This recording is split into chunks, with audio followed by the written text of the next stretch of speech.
আমি রব্বুল আলামিন এক ফোঁটা নাপাক পানি দ্বারা তোমাকে সৃষ্টি করলাম। শুধু সৃষ্টি করলাম না, নাবতালিহি ফাজআলনাহু সামিআম বাসীরা। আল্লাহ বলেন শুধু সৃষ্টি করলাম না, সৃষ্টি করার পরে আমি তোমাদেরকে শোনার মতো যোগ্যতা দান করলাম। আমি আল্লাহ তোমাকে দেখার মতো যোগ্যতা দান করলাম। আজকে শোনার জন্য দুইটা কান রব্বুল আলামিন জায়গা মতো আমাদেরকে ফিট করে দিয়েছেন। আজকে দেখার জন্য রব্বুল আলামিন দুইটা চক্ষু আমাদেরকে সামনের দিকে হেডলাইট হিসাবে সৃষ্টি করে দিয়েছেন। আমার ভাইয়েরা, একটা মানুষকে এই সৃষ্টি রব্বুল আলামিন যেভাবে করেছেন, এই সৃষ্টিটা নিয়ে যদি আজকে আমরা গবেষণা করি, একটাবার লক্ষ্য করে দেখুন, আমাদের এই শরীরের ভিতরে যেখানে যেই জিনিসটা থাকা দরকার আল্লাহ সেইটাই কিন্তু আমাদেরকে দান করেছেন। আজকে হাতের জায়গায় হাত দিয়েছেন, পায়ের জায়গায় পা দিয়েছেন, মাথার জায়গায় মাথা দিয়েছেন। আজকে মানুষের চক্ষু যদি সামনের দিকে না দিয়ে রব্বুল আলামিন পিছনের দিকে দিত, তাহলে মানুষ কিন্তু বেসাইজ হয়ে দুনিয়াতে আসা লাগতো। কথা বলেন? কিন্তু আল্লাহ আমাদেরকে এই চক্ষুটা পিছনের দিকে দিলেন না, সামনের দিকে দান করলেন। আজকে আমাদেরকে যে নাক দিয়েছেন, এই নাকটা যদি আমাদের জায়গা মতো না দিত, এই নাকটা যদি কপালের উপরে দিত, তাহলে মানুষকে দেখতে একেবারে অন্য প্রজাতির মতো লাগতো, মানুষের মতো লাগতো না। আল্লাহ নাকের জায়গায় নাক দিলেন, হাতের জায়গায় হাত দিলেন, মাথার জায়গায় মাথা দিলেন, পায়ের জায়গায় পা দিলেন। যেখানে যেই জিনিসটা থাকা দরকার সেই জায়গায় রব্বুল আলামিন সেইটাই দান করেছেন। এজন্য আল্লাহ বলেন, বান্দারে তোমরা আমি আল্লাহর ইবাদত করো, আমি আল্লাহর গোলামি করো।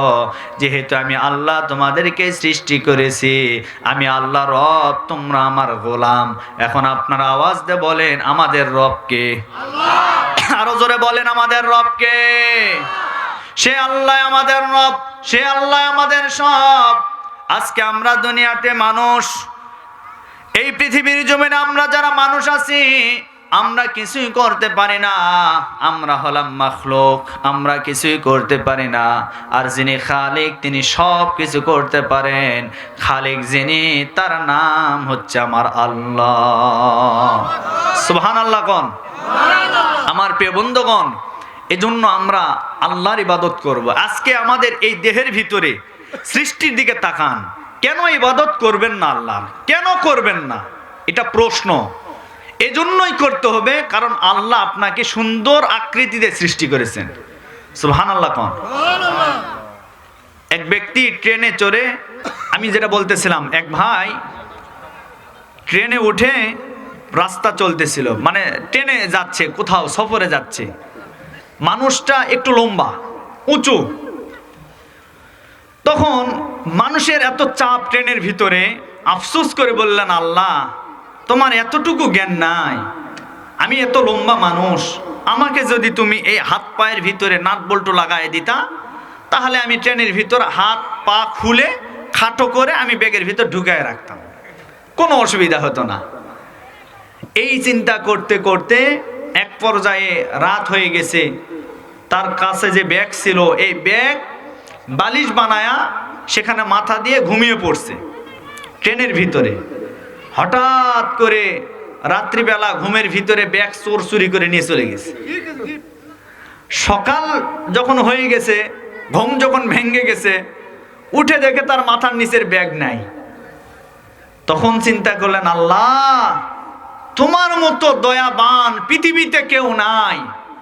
আজকে যদি আমি যে চিন্তা করলাম আমার হাত পা নাট বল্টু খুলে ব্যাগে রাখতাম, চোর চুরি করে নিয়ে যেত, আমি পঙ্গু হয়ে ট্রেন থেকে নামতেও পারতাম না। আল্লাহু আকবার কোন? এজন্য আল্লাহ যা করে বান্দা ভালোর জন্যই করে। আরেক ব্যক্তি বট গাছের নিচে বসে উপরের দিকে চিন্তা করছে, আল্লাহ এই তোমার জ্ঞান, নাউজুবিল্লাহ কোন? এত বড় বিশাল বড় একটা গাছ, আর এই বট গাছের যে ফল এত ছোট কেন? বট গাছ ছোট না বড়? বিশাল বড়। তো এই গাছের ফল এত ছোট কেন? এই চিন্তা করতে করতে আল্লাহর কি ইশারা, ওই একটা ফল তার নাকের উপর পড়ছে। যেই নাকের উপরে পড়ছে তার মাথার যে জ্ঞান ছিল জ্ঞানটা খুলে গেছে, আল্লাহ খুলে দিয়েছেন। চিন্তা করলেন, আল্লাহ তোমার মতো রব, তোমার মতো আল্লাহ এই পৃথিবীতে কেউ নাই, তুমি যা করেছো বান্দার উপকারের জন্যই করেছো। আল্লাহু আকবার কোন। তার কারণ আমি চিন্তা করলাম, এই বট গাছের ফল যদি বড় হতো, মনে করেন তালের মতো, তাল বড় না, যদি তালই হতো, তালের মতো যদি ফল হতো, এই চিন্তা করতে করতে লাখে ওর যে ফল পড়ছে, আমার লাখ থাকতো না, আল্লাহ লাখ থিতলা হয়ে যেত। কথা বলেন? আল্লাহ যা করেন ভালোই করেন, বান্দার উপকারের জন্যই করেন। সুবহানাল্লাহ কোন। এজন্য আমার ভাইরা, আল্লাহ এজন্যই বললেন, ও পৃথিবীর মানুষেরা, তোমরা আমি আল্লাহর ইবাদত বন্দেগী করো, তার কারণ আমি আল্লাহ তোমাকে সৃষ্টি করেছি। এখন ইবাদতের প্রথম নমুনাই হলো, সর্বপ্রথম নমুনাই হলো একজন মুমিন, একজন ইমানদার, একজন মুসলমান ব্যক্তির ইবাদতের প্রথম নমুনার নামই হচ্ছে সে 5 ওয়াক্ত নামাজ আদায় করবে। কয় ওয়াক্ত? আল্লাহর নবী বলেন, একজন বিধর্মী আর একজন মুসলমানের মধ্যে পার্থক্যের নামই হচ্ছে নামাজ। বিধর্মীরা নামাজ পড়ে না আর মুসলমানেরা নামাজ পড়বে, অথচ আজ বিধর্মীদের কালচার মুসলমানেরাও লালন করে নিয়েছে। আজকে অনেক মুসলমানের সন্তান আছে যারা আজান হওয়ার পরেও মসজিদে যেতে চায় না।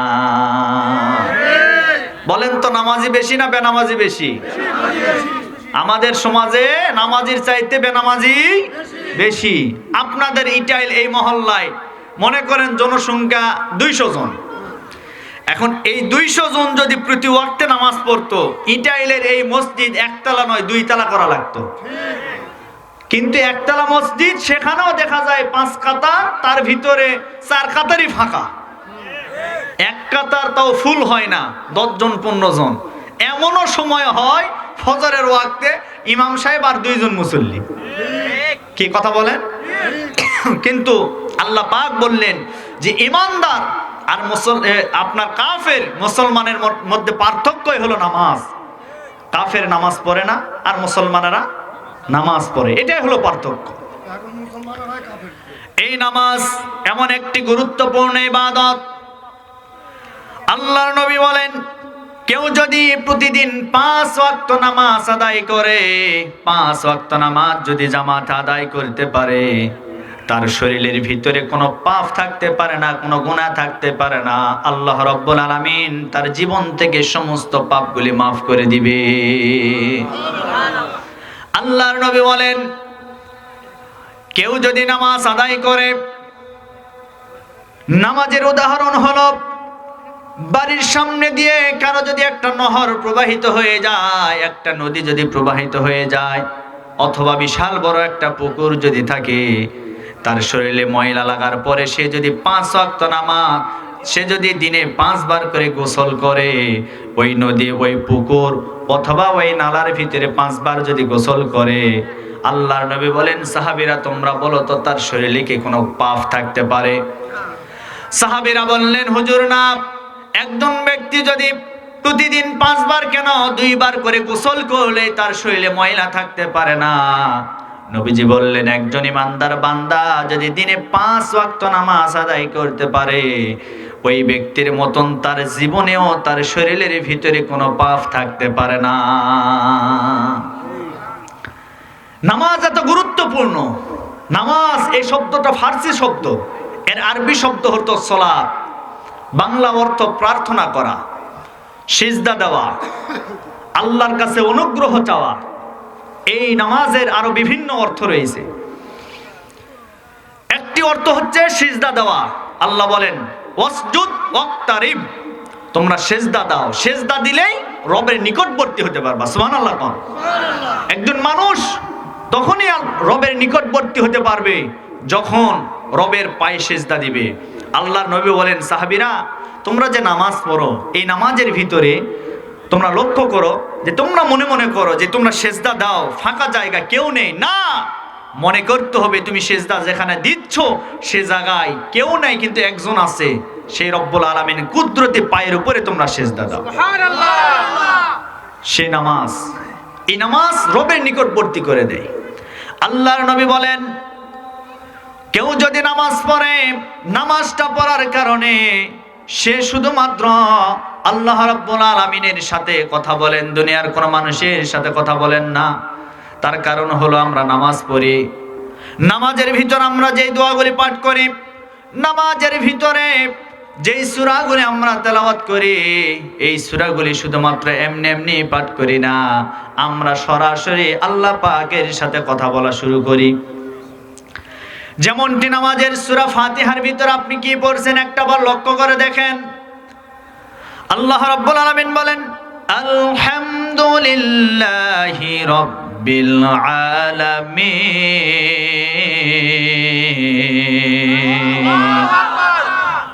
আপনি সূরা ফাতিহার ভিতরে বললেন সমস্ত প্রশংসা সেই রবের জন্য যিনি লিল আলামিন, অর্থাৎ আসমান জমিন গ্রহ নক্ষত্র চন্দ্র সূর্য যা কিছু আছে সব কিছু রব্বুল আলামিন সৃষ্টি করেছেন, সে আল্লাহ পাকের শুকরিয়া। এইবার আল্লাহ প্রশ্ন করলেন বান্দারে, সে আল্লাহ তোমার আবার কেমন আল্লাহ? আমরা আবার পরের আয়াতে বললাম আর রহমান আর রহিম, তিনি হচ্ছেন রহমান, তিনি হচ্ছেন রহিম। এরপরে বললাম মালিক ইয়াউমিদ্দিন, তিনি বিচার দিনের মালিক। এরপর আল্লাহ বললেন বান্দারে, তাহলে তিনি যদি বিচার দিবসের মালিক হয়, সে আল্লাহ তোমাদের কেমন আল্লাহ? আমরা আবার জবাব দিয়ে বলছি ইয়্যাকা না'বুদু ওয়া ইয়্যাকা নাস্তাঈন। আয় আল্লাহ, এরপরে শব্দগুলি পরিবর্তন হয়ে গেল। আল্লাহকে আমরা বলছি আয় আল্লাহ ইয়্যাকা না'বুদু ওয়া ইয়্যাকা নাস্তাঈন, আমরা তোমার ইবাদত করি, তোমার কাছেই সাহায্য চাই। এই যে আপনি প্রতিদিন নামাজের ভিতরে সূরা ফাতিহার ভিতরে যেই অর্থগুলি বললেন, যে তেলাওয়াতগুলি করলেন, যদি আজকে আমরা এগুলির অর্থ জানতাম তাহলে আমাদের জীবনটা এমনি পরিবর্তন হয়ে যেত। কিন্তু আজকে আমরা অর্থ না জানার কারণে শুধুমাত্র নামাজ পড়ি, আমাদের জীবনের কোনো পরিবর্তন এখনো আসে নাই। অথচ আল্লাহ পাক রব্বুল আলামিন বলেন ইন্নাস সালাতা তানহা আনিল ফাহশাই ওয়াল মুনকারি ওয়াল বাগ, নিশ্চয় নামাজ মানুষকে অশ্লীল এবং বেহায়াপনা কাজ থেকে বিরত রাখে। এই যে আমরা বললাম, কিন্তু আমাদের সমাজের ভিতরে এমন কিছু মানুষ আছে যারা নামাজ পড়ে আবার সুদও খায়, নামাজ পড়ে ঘুষও খায়, নামাজ পড়ে জিনা ব্যভিচার করে, নামাজ পড়ে মিথ্যা কথা বলে। এই ধরনের লোক আমাদের সমাজের কম না বেশি? এই জন্য আবার আরেক দল গ্রুপ আছে, তারা বলে হুজুর নামাজ না পড়লে কি হবে, আমাদের ঈমান ঠিক আছে। কি আছে না এরকম? নামাজ পড়ে না অথচ বলে আমাদের ঈমান ঠিক আছে। আল্লাহর নবী বললেন যার নামাজ নাই তার ঈমানও নাই, যার নামাজ আছে তার ঈমান আছে। যে নামাজ পড়ে না সে মুসলমান থেকে খারিজ হয়ে গেল। মান তারাকাস সালাত মুতাআম্মিদান ফাকাদ হাদামাদ দ্বীন, মান তারাকাস সালাত মুতাআম্মিদান ফাকাদ কাফারা। যে ব্যক্তি ইচ্ছাকৃতভাবে নামাজকে কাজা করলো সে দিন থেকে বের হয়ে গেল, সে কাফির হয়ে গেল, সে অস্বীকার করলো রবকে, দিনকে অস্বীকার করলো। যে ব্যক্তি নামাজ ইচ্ছাকৃতভাবে ছেড়ে দিল সে দিন থেকে বের হয়ে গেল, খারিজ হয়ে গেল। অতএব আমরা মুসলমান, সেই মুসলমান আজ নামাজ পড়ে না, নামাজের সাথে আমাদের কোনো সম্পর্ক নাই। আমার ভাইরা, নামাজ এমন একটি ইবাদত, এই নামাজ আল্লাহ এবং বান্দার একেবারে সম্পর্ক নিবিড় করে দেয়। এই জন্য তো আল্লাহর নবী তাহাজ্জুদের নামাজ কোনোদিন ছাড়ে নাই। কারণ তাহাজ্জুদের নামাজ এমন গুরুত্বপূর্ণ নামাজ, যে নামাজে আল্লাহ রাব্বুল আলামিন স্বয়ং নিজে প্রথম আসমানে নেমে আসেন। আল্লাহ এই রাত্রের 1/3 পার হয়ে যাওয়ার পরে আল্লাহ প্রথম আসমানে নেমে আসেন। আসার পরে বলেন, বান্দা কে আছো এমন, আমার কাছে চাও, আমি তোমাদেরকে আমার ভান্ডার থেকে দান করে দেব। এখন আপনাদেরকে আমি বলি, ভাই বলেন তো আল্লাহর ভান্ডার কি কম আছে? না, আল্লাহর ভান্ডারের কোনো শেষ নাই। আল্লাহর কাছে অসংখ্য ভান্ডার, আল্লাহর কাছে 99টা রহমত দয়া আছে। 99 কত? 100 ভাগ দয়ার ভিতরে 99 ভাগ দয়া আল্লাহ নিজের হাতে রেখে দিয়েছেন, আর 1 ভাগ দয়া পৃথিবীর সমস্ত সৃষ্টিকে ভাগ করে দিয়েছেন। এই সামান্য অংশ আপনার ভিতরেও আছে, আমার ভিতরে আছে, আমার এই ভাইয়ের ভিতরে আছে, হুজুরের ভিতরে আছে, এমন কি মা এবং বাবার ভিতরেও এই অংশ দিয়েছে। তাহলে এক ভাগের সামান্য অংশ ভাগ ভাগ করে টুকরা টুকরা করে পৃথিবীর সমস্ত মানুষকে দেওয়া হলো। এই পৃথিবীর সমস্ত মানুষকে দেওয়ার কারণে আজকে চোখের সামনে, আমার চোখের সামনে যদি একটা কুকুর অ্যাক্সিডেন্ট করে ছটফট করে মারা যায়, আমার কলিজার ভিতর আঘাত লাগে, কারণ আমার ভিতর দয়া আছে, এ কারণে আমার কলিজায় আঘাত লাগে। এরপরে পৃথিবীর চাক্ষুষ প্রমাণ আমরা দেখেছি, সে যে কোনো ধর্মের হোক, পৃথিবীর একটি আজীব একটা সৃষ্টি হলো মা। জোরে বলেন কি? মা। এই মা এই শব্দটা বললেই যেমন কলিজার ভিতরে শান্তি লাগে। কি বাজান লাগে না?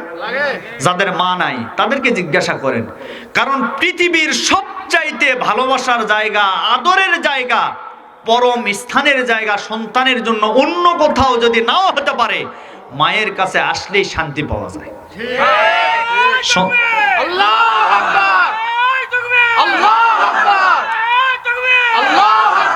এজন্য মা হচ্ছেন আল্লাহর আজীব এক সৃষ্টি। দেখবেন সন্তান যদি বাহিরে থাকে, বিপদে পড়লে পৃথিবীর কোন সৃষ্টি জানে না, কিন্তু মা জানতে পারে। জানাই দেয় কে? কোন সন্তান বিপদে পড়ে মা খালি ছটফট করে, কে রে এরকম করে কেন? দেখি 1 ঘন্টা 2 ঘন্টা পর খবর আসে আপনার সন্তান দুনিয়া থেকে বিদায় নিয়ে চলে গেছে, আপনার সন্তানের বিপদ হয়েছে। যদি এটা প্রমাণ নিতে চান, যারা বাহিরে থাকে, যারা প্রবাসে থাকে, বিদেশে থাকে, অনেক সন্তান বিদেশে মারা যায়, দেশে মা বেঁচে আছে, যেদিন মারা যায় সেই দিন মা ঠিক থাকতে পারে না, ছটফট করে। কেন করে? কারণ মায়ের এই কলিজার ভিতরে দয়া দিয়েছেন কে? আল্লাহ। অথচ নাফরমান সন্তান, এমন কিছু সন্তান আছে, সেই মাকে লাথি মারে, বাড়ি থেকে বের করে দেয়, সুন্দরী বউ পাওয়ার কারণে ভিনু করে দেয়। আছে না? যাদের মা চলে গেছে তাদেরকে জিজ্ঞাসা করেন তারা কি হারিয়েছে? পৃথিবীর সবচেয়ে বড় সম্পদ মা হারিয়ে ফেলেছে। আজকে আপনি লক্ষ্য করে দেখেন, আমি এই জন্য বলতেছিলাম, আল্লাহ পাক রব্বুল আলামিন 99 দয়া তার নিজের কুদরতে হাতে রেখে দিয়েছেন। আজকে জন্য আল্লাহ বলেন, বান্দা তোমরা যদি পাপ করো, যদি ভুল করো, আমি আল্লাহর কাছে তওবা করো। আর তওবার উত্তম জায়গায় হলো নামাজ। নামাজের মুসল্লায় দাঁড়িয়ে তওবা করো। যেই ব্যক্তি যদি নামাজ না পড়ে, শুধু এমনি তওবা করে, আল্লাহ বলেন ওই ধরনের তওবা আমি আল্লাহ কোনোদিন কবুল করব না। যদি তওবা করতে হয় তোমরা নামাজের ভিতরে দাঁড়িয়ে তওবা করো। আপনার জীবনের যদি কোনো সফলতা পেতে চান, জীবনে যদি আপনি উন্নতি পেতে চান, নামাজের মুসল্লায় দাঁড়িয়ে আপনি আল্লাহকে বলুন, আল্লাহ আপনার জীবনের সমস্ত সফলতা দান করবেন। আজকে আমরা হতাশায় জীবন পার করছি, জীবনে কোনো শান্তি নাই, এরপরে আমাদের চাকরির কোনো ব্যবস্থা হয় না, আমাদের সংসারে কোনো উন্নতি নাই, আমরা বিভিন্ন পেরেশান, বিভিন্ন চিন্তায় আছে অনেকে। আমার ভাইয়েরা, এত চিন্তা করা লাগবে না।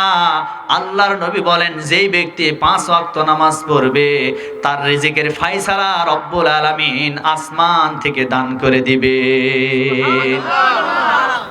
আর শুধুমাত্র আমরা নামাজ পড়ে বসে থাকলেই হবে না, নামাজের পরে আমাদেরকে ব্যবস্থার অনুসন্ধানের জন্য বের হতে হবে।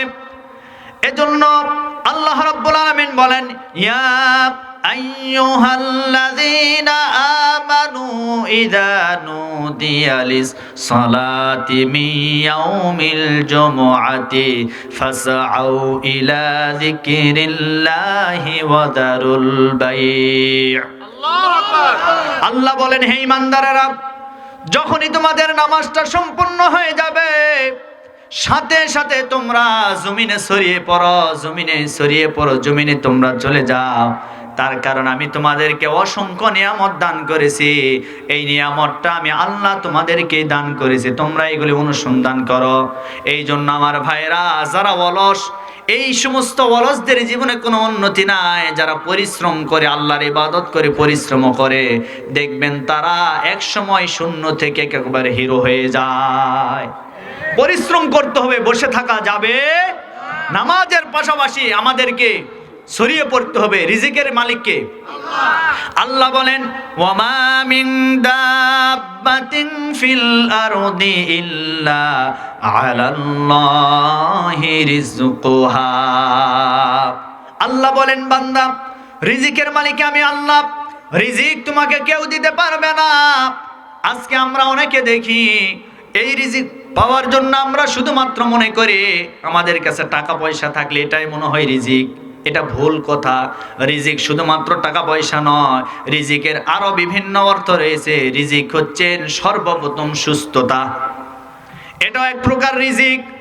এরপরে উত্তম স্ত্রী পাওয়া, এটাও এক প্রকার রিজিক। সুবহানাল্লাহ কোন। আমরা শুধুমাত্র মনে করি টাকা পয়সা ধন সম্পদ এগুলি আমাদের রিজিক না। রিজিক আপনার আরো বিভিন্ন প্রকারের আছে। 1 নাম্বার সুস্থতা, 2 নাম্বারে নেক হায়াত, 3 নাম্বারে নেক স্ত্রী, আর 4র্থ নাম্বার হলো নেক সন্তান। এগুলি আপনার জন্য রিজিক। এজন্য এই রিজিকগুলি শুধুমাত্র আমরা টাকা পয়সার ভিতরে সীমাবদ্ধ করে রেখেছি। অনেক মানুষের টাকা আছে, সম্পদ আছে, বাড়িঘর সব কিছু আছে, কিন্তু তার জীবনে কোনো শান্তি নাই। কারণ সন্তানটা মদখোর আর জুয়াখোর। এই জুয়াখোর মদখোর হওয়ার কারণে তার জীবনে কোনো শান্তি নাই। তার মানে তার কাছ থেকে রব্বুল আলামিন শান্তির রিজিকটা উঠায়া নিয়েছে। ঠিক কিনা প্রিয় ভাইরা বলেন? এটাই বাস্তব। এজন্য আমরা শুধুমাত্র মনে করি রিজিক মনে হয় টাকা পয়সা। না, শুধু টাকা পয়সায় মানুষকে শান্তি দিতে পারে না। শান্তি বিভিন্ন ভাবে আসতে হবে। শান্তি দেওয়ার মালিক কে? আল্লাহ। শান্তি দেওয়ার মালিক আল্লাহ। সুদখোরের ঘরেও তো টাকা আছে, কিন্তু তার জীবনে শান্তি আছে? অনেক সুদখোরকে আমরা দেখেছি, সুদ খাইতে খাইতে টাকার পাহাড় গড়ে। আবার আল্লাহ এমন একটা ধস দেয়, এমন একটা অসুস্থতা দেয়, ওটার চিকিৎসা করতে করতে তাকে পথের একেবারে ফকির বানায় দিয়েছে। আল্লাহ পারেন না? আল্লাহ পারেন, আল্লাহ সব কিছু পারেন। এজন্য আমার ভাইয়েরা, নামাজ পড়বেন 5 ওয়াক্ত নামাজ। আল্লাহর নিকটবর্তী হতে গেলে 5 ওয়াক্ত নামাজ আমাদেরকে আদায় করতে হবে। আর একটি কথা, এই নামাজ শুধু পড়লেই হবে না, এই নামাজটা কায়েম করার আন্দোলন করা লাগবে। নামাজ যারা সমাজে পড়বে তাদেরকে নামাজ যেন রাষ্ট্রীয়ভাবে কায়েম হতে পারে, এই চেষ্টা, এই প্রচেষ্টা নামাজি বান্দাদেরকে করা লাগবে। যেমন সূরা হজের 41 নম্বর আয়াত আল্লাহ বলেন, আল্লাযীনা ইম্মাক্কান্নাহুম ফিল আরদি আকামুস সালাতা ওয়া আতাউস যাকাতা ওয়া আমারু বিল মা'রুফি ওয়া নাহাউ আনিল মুনকার। জোরে বলেন আল্লাহু আকবার। আল্লাহ বলেন, যাদেরকে আমি রাষ্ট্রের ক্ষমতা দান করব, যাদেরকে সমাজের নেতা বানায় দিব, তাদের কাজ হলো 1 নম্বরে কাজ আকিমুস সালাত, তারা নামাজ কায়েম করবে, নামাজ কায়েমের আন্দোলন করবে। আজ আপনাদেরকে আমি প্রশ্ন করতে চাই, আপনারা বলেন তো আমাদের সমাজে নামাজ কি কায়েম আছে? না থাকার কারণে তো বেনামাজি বেশি। ঠিক কিনা বলেন? আর সমাজের নেতারা যদি নামাজ কায়েমের আন্দোলন করে, আজ আমার এই ওয়ার্ডের যিনি মেম্বার, উনি যদি নামাজ কায়েমের আন্দোলন করে, সর্বপ্রথম তাকে নামাজ পড়া লাগবে।